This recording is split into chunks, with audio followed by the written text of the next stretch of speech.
Exode, chapitre 31.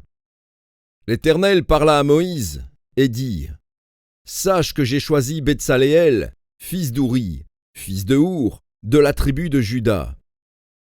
Je l'ai rempli de l'Esprit de Dieu, de sagesse, d'intelligence et de savoir pour toutes sortes d'ouvrages. Je l'ai rendu capable de faire des inventions, de travailler l'or, l'argent et l'airain, de graver les pierres à enchâsser, de travailler le bois et d'exécuter toutes sortes d'ouvrages. Et voici, je lui ai donné pour aide Oholiab, fils d'Aïsamach, de la tribu de Dan. J'ai mis de l'intelligence dans l'esprit de tous ceux qui sont habiles, pour qu'ils fassent tout ce que je t'ai ordonné. La tente d'assignation, l'arche du témoignage, le propitiatoire qui sera dessus, et tous les ustensiles de la tente.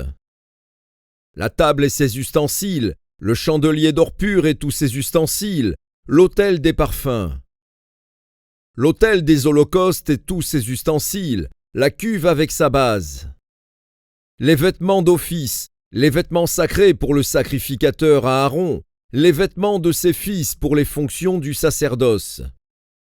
L'huile d'onction et le parfum odoriférant pour le sanctuaire.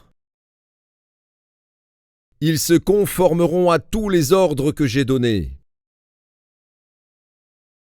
L'Éternel parla à Moïse et dit : Parle aux enfants d'Israël et dis-leur : Vous ne manquerez pas d'observer mes sabbats, car ce sera entre moi et vous, et parmi vos descendants, un signe auquel on connaîtra que je suis l'Éternel qui vous sanctifie.